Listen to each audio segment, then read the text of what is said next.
Өзбекстанда оор кылмышка шектелип 2010-жылдан бери издөөдө жүргөн адам Кадамжайдан кармалды. Бул тууралуу Баткен облустук милициясы билдирүүдө.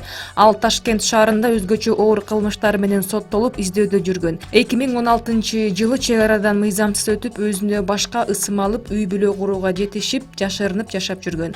Кадамжай райондук ички иштер башкармалыгынын баңгизаттарын мыйзамсыз жүгүртүүгө каршы күрөшүү бөлүмүнүн жана 10-бөлүмдүн кызматкерлери тарабынан жүргүзүлгөн ыкчам иликтөө иштеринин натыйжасында кылмышка шектелген адам Кызыл Кыя шаарында кармалды.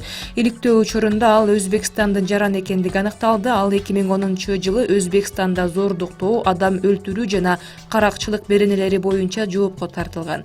Жазасын өтүп жатып 2016-жылы Кадамжай районунун Масалиев айыл аймагынын Исмат Какыр айылы аркылуу мамлекеттик чек арадан мыйзамсыз өтүп, Кызыл Кыя шаарында Кадамжай районунда жашырынып жашап жүргөн. Ал боюнча топтолгон материалдар УКМКга өткөрүлүп берилди. Бишкек мэриясынын бөлүм башчысы мыйзамсыз жер бөлүп бергендиги үчүн айыпталууда. Ал жердин категориясын биринен экинчисине жасалма документ менен өткөрүп 2 миллион сом пайда көргөн. Бул туурасында УКМКдан билдирүүдө. Бишкек шаардык мэриясынын бөлүм башчысы коомдук фонддордун биринин мүчөлөрүнүн ишенимине кирип, Калыс Ордо конушунан 7 гектар участокты жеке турак жай куруу үчүн мыйзамсыз бөлүп берүү максатында 2 миллион сом өлчөмүндө акча каражатын алган. Бул факты боюнча Бишкек шаардык мэриясынын бөлүм башчысы жана Кыргызстандын жараны кармалды. Иликтөө иштери уланууда.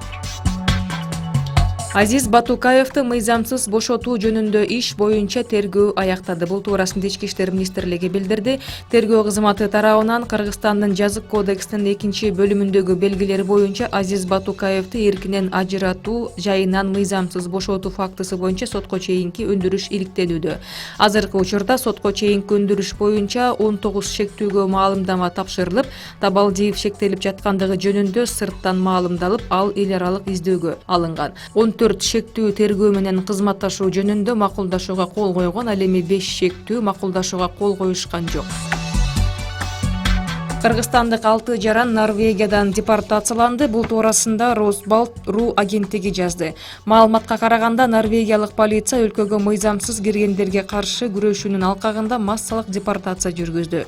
Өз өлкөлөрүнөн 67 жаранды жөнөткөн, анын басымдуу бөлүгү казакстандыктар.